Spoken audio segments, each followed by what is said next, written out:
Hello and welcome to this very special interview. Joining me today is Nitin Jain, who's the Chairman and Managing Director of the Neo Group. Someone who I'm meeting personally after many years. He's moved on from his corporate job to an entrepreneurial role now, right? And he's one of the most experienced people in the financial markets, close to 3 decades of experience. And we're going to talk to him today about why he branched out on his own, what's his vision, and what are the interesting things that the Neo Wealth Management, asset management, he's got a lot on his plate. Almost every day I read you've hired one senior person, Nitin, for a certain vertical. What are you up to? What prompted the whole move towards setting up a company of your own? So first of all, thank you, Vivek, and it's such a pleasure to see you after such a long time. But you remember, I was very young when I got this opportunity to build a wealth business, right? And this was in 2009-10, my previous firm, and I'm glad that I had that stint. So 11-12 सालों में ना, I think we were lucky to have built such an awesome organization. And finally, once I sold off some parts of the businesses to different private equity, it just felt like, the entire journey has come to an end. You seeded a business, you scaled a business, you sold a business. Or then I felt that maybe why not do something on your own and do it in a very different way. And it always helps, right? There are 2 or 3 of my very dear friends who have all actually been CEOs of large organizations. And incidentally, it just happened that all of us came together, had the same conversation, had the same vision, and said, why not start something on our own? That's how Neo got born. Are you a wealth management company to start with for the super rich? Because wealth management itself, India में ऐसा लगता है कि भाई मैं wealth management पे ले जा रहा हूँ तो मुझे अमीर होना चाहिए. तो हो सकता है कि आपकी शुरुआत में आप HNIs को देख रहे हैं, उस पे आपका क्या vision? So currently you are right. I mean, we are very focused on rich and super rich because I think that's a business that I've done in the past. That's what I feel very comfortable with. But the way I think about the market, I think over the next decade or so, I think a lot of rich people will get made, and especially in tier 2 and tier 3 cities. And organizations like ours have to be prepared to address that. But maybe I can just take a step back and tell you how we are thinking about the business. In fact, कई बार मुझे लगता है कि people struggle to differentiate between wealth management and asset management. Because in both the cases, you are actually managing money, right? But the fundamental difference is कि जब आप wealth manager है ना किसी के लिए, then you are like a doctor, right? You are advising the client. You're not manufacturing the medicine. Your job is to figure out, okay, इसमें क्या problem है, क्या issue face कर रहे हैं, and how best you can. And sometimes the best advice is कि आपको medicine की ज़रूरत नहीं है, आप जाके बस आराम करो, ठीक हो जाएंगे. तो we saw this as a great opportunity in the wealth management space right now कि the entire industry is actually incentivized by the manufacturers. So just imagine your doctor is incentivized by the chemist. लेकिन जब आप जाते हैं तो बोलता आपके लिए तो मेरी advice free है. So there's something not right about this structure, right? मतलब अगर आप you're focused on your client, typically your client should be paying you, and so I think the regulators have done their bit, and we are also trying to create our infrastructure to ensure that we are actually aligned with clients. So in the wealth management business, think of our business now as more like actually creating the hospital, okay, and inviting the best doctors in town. And saying कि आप हमारे यहाँ के काम करें ना, we'll provide you all the machines, all the infrastructure, all the medicines, and I'll take care of everything. But the best, only the best are invited, okay? So I think that has actually made a meaningful difference in the way people are seeing us versus a lot of other wealth outfits, because जो हमारे doctors हैं उनका एक ही objective है अपने clients का interest रखना, जो हमारे advisors हैं. So I think that's the model on which we are working on the wealth management side. On the asset management side, I think we have differentiated ourselves in a very unique way by saying that, and you've been in the industry for so long, and you know कि अगर आज आप किसी भी adviser के पास जाते हैं ना, they are going to help you create wealth, right? मतलब आप सोचिए कि आप 5 करोड़ हैं मेरे पास, विवेक मुझे इसको 50 करोड़ करना है, कैसे करूँ? सो आपको एडवाइस आएगी कि आप स्टॉक खरीदें, फंड्स खरीदें, and keep on investing, do SIP and stuff like this. This is the major tonality of the market, right? But let's say the problem is the reverse. I have 50 crores, but I want every year 5 crore. हर महीने मुझे 50 लाख चाहिए और अगले 15, 20, 25 साल के लिए चाहिए. Because now I'm done, I'm financially independent. There are very few solutions to solve for this. So if you think about our asset management business, all our solutions are tailored to this need. How do I create income streams for you over long term without compromising the returns? Mind you, कई सारे हैं India में solutions, लेकिन वो बोलते हैं आपको 6%, 7% मिलेगा, but 6-7% with I'm not able to beat inflation and the reinvestment risk.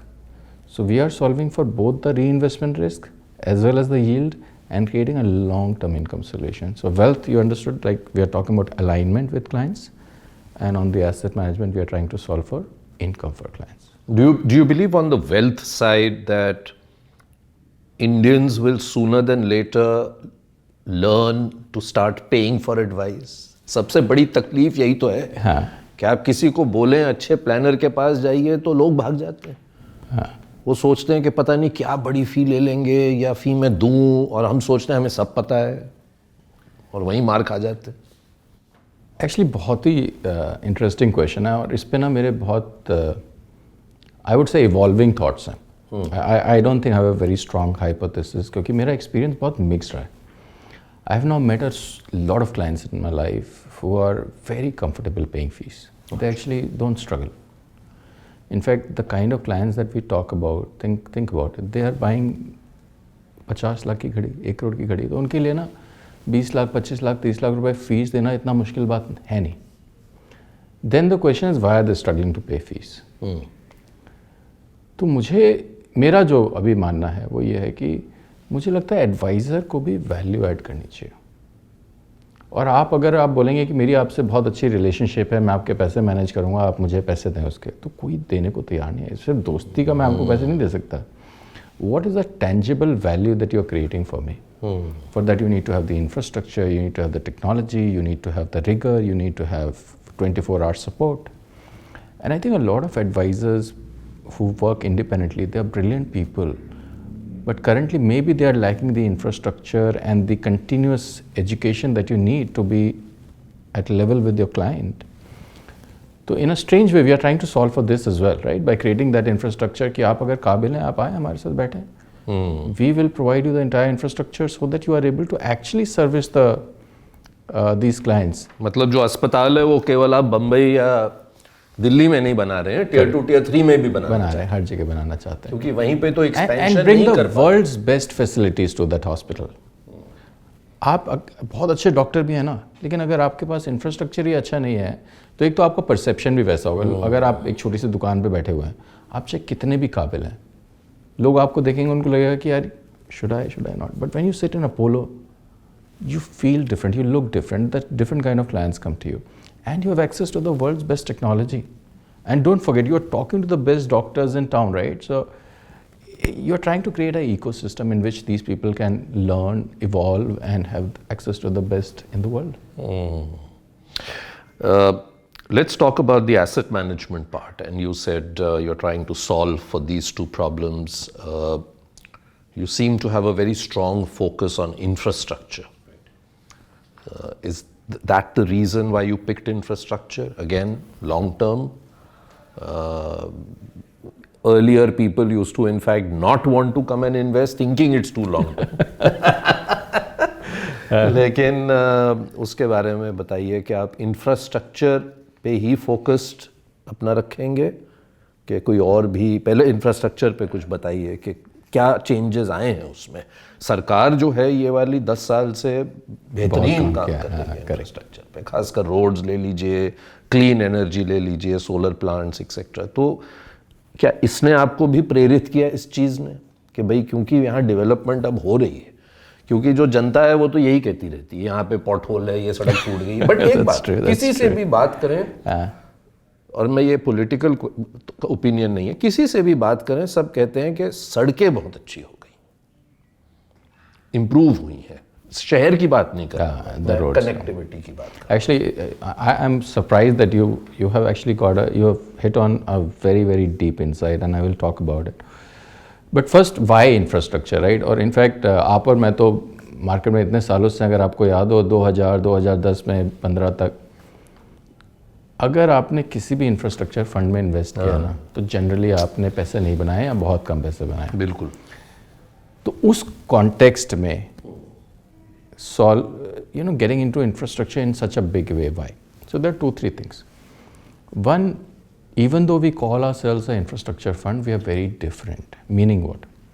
मतलब आप सोचिए कि जैसे आप किसी डेवलपर को पैसे दे रहे हैं बिल्डिंग बनाने के लिए, है ना।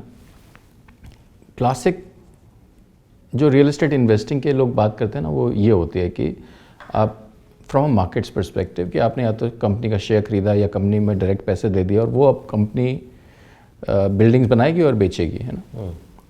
हम लोग वो बिजनेस नहीं कर रहे। तो इंफ्रास्ट्रक्चर के फंड, चाहे वो इक्विटी फंड्स हो चाहे डेट फंड्स हो, in the past they were providing capital to the infrastructure operators to build the infrastructure. But उसमें क्या इश्यूज थे कि कई बार लैंड एक्विजिशन में इशू होता था, कई बार आपको परमिशंस मिलने में दिक्कत होती थी। जब आपने बनाया, बीच में आपके पैसे ख़त्म हो गए, आप पूरा रनवे नहीं ख़त्म कर पाए, आपने बना लिया, उसमें कुछ इश्यूज आ गए तो दे गॉट रेज्ड। तो ये थोड़ा सा risky part of the infrastructure है।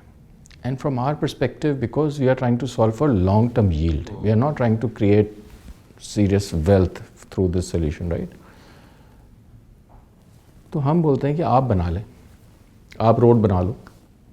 आपकी जब रोड बन जाए, NHAI के साथ आपका कंसेशन है, जब वो शुरू हो जाए, सब कुछ पैसे आने लगे, तब आप वो रोड हमको बेच दीजिए। इट्स लाइक सेइंग कि आपने बिल्डिंग बना ली, उसमें TCS या इन्फोसिस या ऐसा कोई बड़ा लेट्स से क्लाइंट आ गया, उसने लीज ले लिया, तो मैं लीज्ड ऑफिस खरीद रहा हूँ।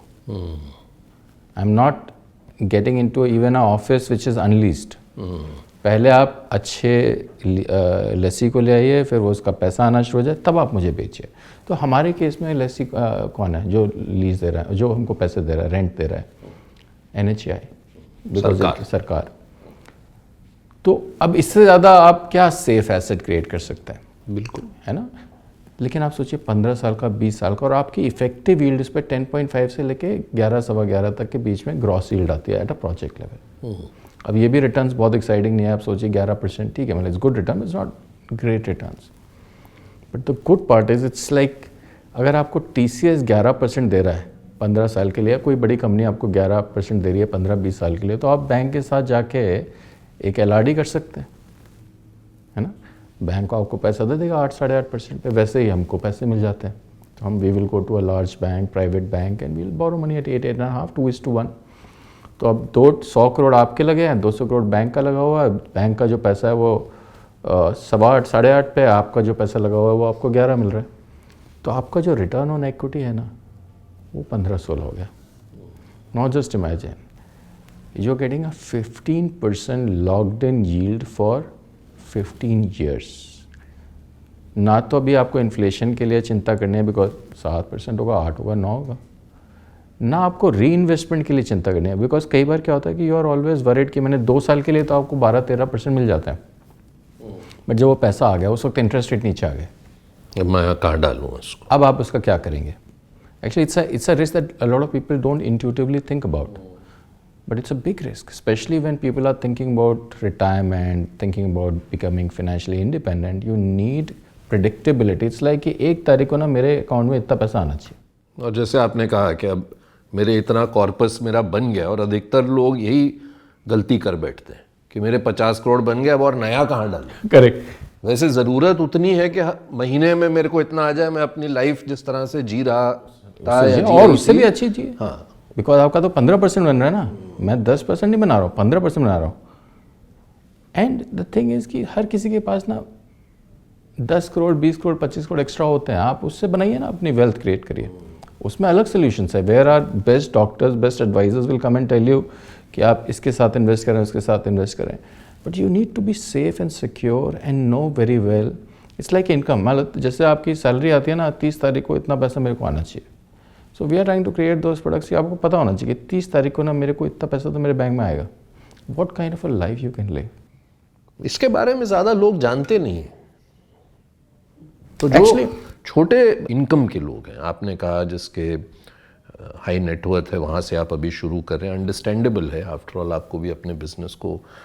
लेकिन अगर मेरे पास सपोजिंग 1 करोड़ या 2 करोड़ है और मैं आपके उसमें नहीं आता, तो मैं किस तरह से इंफ्रास्ट्रक्चर की जो स्टोरी है, क्योंकि अब जैसे रियल एस्टेट में हम कहते थे 15-20 साल पहले रीट्स आएंगे नहीं आए बहुत समय तक, अब आ गए, राइट.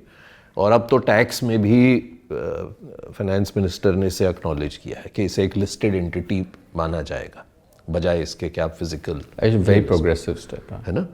तो अब इनविट्स हैं जैसे, तो ये ज़रिए हैं आपके मुताबिक कि अगर मैं इसको पूरी तरह ना समझता हूँ अभी, या मेरी वेल्थ अभी इतनी नहीं बनी कि मैं आप जैसे वेल्थ मैनेजर के पास आ सकूं कि वहाँ से मैं एक एक्सपोजर ले सकता हूँ. देखिए सॉल्यूशंस तो अवेलेबल हैं, इस क्वालिटी के अवेलेबल नहीं है because a lot of these assets are large in size and you need large amount of investments. But आप देखिए रीट्स हैं, इनविट्स हैं, even some systematic withdrawal plans mutual funds में हैं, जिनसे आप 10 से 11% तक की यील्ड एक्सपेक्ट कर सकते हैं and they can solve for long term. But मन मेरा ये है विवेक, जेन्युइनली, मतलब अगर आप मुझसे पूछें कि एक तो हम बिज़नेस बना रहे हैं जो बना रहे हैं, but over the next 5-10 years I genuinely believe कि अगर हम ये जो सोल्यूशंस प्रोवाइड कर रहे हैं रिच एंड सुपर रिच को, अगर उनको सैचेज में कन्वर्ट करके, if I can deliver it to our middle class. I come from a very very middle class family myself and I know, मेरे आज भी जो रिलेटिव्स हैं वो सब कोई भी, तो मुझे पता है उनकी ज़रूरत क्या है. लेकिन currently I don't think we are there. But मैं आपसे एक चीज़ प्रॉमिस करता हूँ, 5 से 7 साल के अंदर you will see us in a very meaningful way in that. ये तो आपका ट्रैक रिकॉर्ड ही इस तरह का है नितिन के, इसमें कोई डाउट ही नहीं है कि आप बहुत बढ़िया काम करेंगे. एक और मेरा सवाल था कि रोड पे तो हालांकि हमें दिखती हैं सड़कें, करेक्ट है, और उस पे भी चाहूँगा कि एक आप थोड़ा पर्सपेक्टिव दें, क्योंकि बजट में एक बड़ा नंबर आ जाता है, उसमें फिर बैठ के हम देखते हैं कि भाई क्या क्या प्लान्स हैं, लेकिन आपकी टीम इस पे ज़्यादा रिसर्च करती होगी कि रोड्स पे और क्या रोड मैप आपको दिखता है अगले 5 साल का, कम से कम उसके आगे का पता नहीं. लेकिन सोलर पे भी कुछ बताइए, क्योंकि सोलर मिशन करके सरकार ने लॉन्च किया. आपके कुछ कॉलीग से बात कर रहा था, कह रहे थे वहाँ पे बहुत तेज़ी से एडिशन हो रही हैं, क्योंकि इसमें ना केवल एक नया स्पेस है लेकिन एक गुड स्पेस है, क्लीन एनर्जी है. तो इस पे एनवायरनमेंट की भी बात है और पावर जनरेशन की भी बात है. करेक्ट. नहीं, एक्चुअली इंडिया में सडन आप 2 एरियाज, अगर आप अपने को भी सुने तो ये 2 ही एरियाज आप बात कर रहे हैं बार बार, रोड्स और रिन्यूएबल्स, है ना. And maybe I will just take a step back and give you some overall perspective and then we will talk about these 2 sectors. India के जो ईयरमार्क प्रोजेक्ट्स हैं ना, जो प्रोजेक्ट्स हम लोग डिसाइड कर चुके हैं कि जो हमें बनाने हैं और जिनके ऊपर रीजनेबल क्लैरिटी है, over the next 5 years, you know, the total amount of private and public capital, both debt and equity put together, we need 125 lakh crores. 125 lakh crore की ज़रूरत है. To put that in perspective, हमारी GDP इस वक्त कितनी होगी? करीब 300 लाख करोड़ के आसपास होगी. तो आप बोल रहे हो कि nearly 50% of India's GDP is required over the next 5 years. It's a large sum of money. और infrastructure is a asset class like that. It absorbs a lot of capital, but उसका एक अच्छा चीज़ है कि जो jobs creation होते हैं और जो लोगों की ज़िंदगी पे जो फ़र्क पड़ता है वो बहुत बड़ा है. तो इट्स नॉट अ सरप्राइज़ कि सारी गवर्नमेंट्स का फोकस बहुत क्रिटिकली इंफ्रास्ट्रक्चर के ऊपर होता है और होना भी चाहिए. तो आप ये नंबर सुनेंगे अभी कि 11 लाख करोड़ 12 लाख करोड़ रुपए इस बजट में एलोकेट किया गया इंफ्रास्ट्रक्चर के लिए. But you know that is part of the, I think that is also in itself not sufficient to deal with the kind of needs that we have, है ना. और strangely enough, what is happening is all the money is getting pumped into roads and renewables. And these are the two big asset classes. But मैं अगर आपने शुरू में शायद एक बात बोली थी, if I'm not mistaken, कि जो पॉट होल्स की बात की आपने, मैं उस पूरे एरिया को अगर बोलूँ अर्बन इंफ्रास्ट्रक्चर, तो मुझे लगता है जैसे अर्बन इंफ्रास्ट्रक्चर में मोमेंटम नहीं है. मतलब are you seeing a lot of private sector companies coming and saying we want to invest in urban infra? Very few people. Water management, waste management, ये सारे एरियाज़ में अभी ज़्यादा ट्रैक्शन नहीं है और हम लोग इसके बारे में हमें बात करनी चाहिए. But coming back to roads, I think roads में भी क्या हो रहा है कि अगर जो भी सेंट्रल गवर्नमेंट ड्राइव कर रही है, जो NHAI ड्राइव कर रहा है, वहाँ पे ना बहुत traction, because what they have solved for frankly is private capital. जो आपने वाजपेयी जी गोल्डन क्वाड्रिलैटरल जब वो जो आपने फोर लेन हाईवेज बनाए थे, अब वो 6 लेन बनाने हैं और बनाने हैं, दूसरे जगह को छोटे छोटे शहरों छोटे छोटे एरियाज़ में कनेक्ट करने. तो वो सब तो बहुत अच्छा हो रहा है एक्चुअली का. बट मुझे लगता है जो रोड बोरीवली से लोअर परेल को कनेक्ट करती है, वो वाली जो रोड्स है ना, वहाँ पे इतना शायद हम लोग फोकस नहीं कर, बिकॉज स्टेट और सिटी उसमें आ जाती है. हाँ, इसमें बहुत सारे लोग इन्वॉल्व हैं एंड सबका इरादा तो है, everybody wants to contribute and make a difference. But the reality is कि प्रोजेक्ट में ना एग्जीक्यूशन की सर्टेनिटी बहुत इंपॉर्टेंट है. तो आई थिंक अगर हम सब इस तरह से सोचें कि you have to incentivize the operator और कैपिटल प्रोवाइडर, उसको बस ये बता दो कि मैंने आपको प्रोजेक्ट दिया ना, तो पूरा एंड टू एंड बन जाएगा, आप चिंता मत करें. लोग रिटर्न को नहीं चेज़ कर रहे हैं. ऐसा नहीं है कि अगर 24 के गया 12 बना, 13 बना, 14 बना, बट अगर मैंने आधी रोड बनाई उसके बाद बोला कि अब आप ये नहीं बना सकते. और ऐसा हुआ भी है कई बार, कहीं ऐसे एक्सीडेंट्स भी हुए हैं, तभी शायद लोगों की ऐसी ओपिनियन बनी है. तो जहाँ तक मैं समझ रहा हूँ आप बहुत क्लियर हैं कि प्रोजेक्ट रेडी होना चाहिए. प्रोजेक्ट, हाँ, हम लोग के लिए see that is why we have chosen that space. हम बोल रहे हैं कि यार हमको रोड बनानी नहीं, लेकिन in a strange way, you know what we are doing, we are providing the capital to people who want to build roads. आप बना लीजिए, आप वो रोड हमको बेच दीजिए, हम खरीद लेंगे. आपके पास नए पैसे, रोड बना लीजिए, आप दूसरी रोड बनाएं. क्योंकि वो risk currently I don't think we are equipped to take. So that's the road story. I think the और क्योंकि आप किसी और के पैसे मैनेज कर रहे हैं तो आपको वो रिस्क लेना भी नहीं चाहिए. हाँ, एब्सोल्युटली. तभी तो ये प्रॉब्लम्स हुई कि भाई जो निवेशक थे, जैसे आप देखिए एनरॉन, बहुत साल पहले की बात कर रहा हूँ मैं, जब वो इतना बड़ा पावर प्रोजेक्ट जब अटेम्प्ट किया तो हुआ ही नहीं. उसके बाद एंड में जाके सब लोग नाखुश थे. लेकिन जैसे आई थिंक जो आप कह रहे थे कि सोलर और रोड में आप देख रहे हैं कि कंप्लीटेड प्रोजेक्ट्स आ रहे हैं, इसीलिए आप उसमें फोकस्ड हैं. करेक्ट. तो सोलर में भी ना, एक्चुअली सोलर आप सोचिए रिन्यूएबल्स में अगले 5 साल में करीब करीब 500 गीगावाट की कैपेसिटी इंडिया में होगी. 500 गीगावाट. आज वो जो कैपेसिटी है 125 गीगावाट है. तो आपने जो 15-20 साल में जो कैपेसिटी क्रिएट की है ना, अगले 5 साल में अगले 5 साल में उसका 3 गुना बनाना है. तो this makes me very excited about the opportunity, right. And मुझे लगता है ये हो जाएगा. मतलब मुझे ये नहीं लगता कि ये बहुत ही theoretical conversation. I am seeing the traction, we are seeing the projects getting done and we are seeing the big capital providers and the big operators coming into the space. But मेरा मन कभी कभी ये करता है कि यार only if we are able to do the same with slightly more complex areas of infrastructure, like I said, I think that will transform this country. तो एक सवाल मेरा, अगर कल ऐसा वेस्ट मैनेजमेंट में होता है जो नहीं हो रहा, उस गति से नहीं हो रहा और बहुत ज़रूरी चीज़ है, तो उसमें भी आप इन्वेस्ट करेंगे फिर, अगर आपको ऐसे इस तरह के प्रोजेक्ट्स मिले? देखिए, हमारे फंड्स का ना मैंडेट होता है. हमने फंड्स में ये वाला फंड शायद ये वाले अगला फंड आप कर सकते हैं. हाँ, 2 साल 3 साल 4 साल के बाद अगर हमको लगा वो इंडस्ट्री मैच्योर हो गई है, और अभी मुझे नहीं लगता 3-4 साल में ये हो सकता है हमारे पर्सपेक्टिव से. But I can see a lot of global capital providers and operators coming in if you give them incentives. We don't think we will get into that space right now. But क्यों नहीं, मतलब once they are ready and once we see the stability of the system and the regulations and everything, we would love to participate. Clear thinker तो आप हमेशा रहे हैं और आज भी ऐसा ही लगा नितिन कि जैसे कुछ बदला नहीं है. Thank you very much. Wish you all the very best in what you are trying to do. Thank you. Appreciate. Thank you.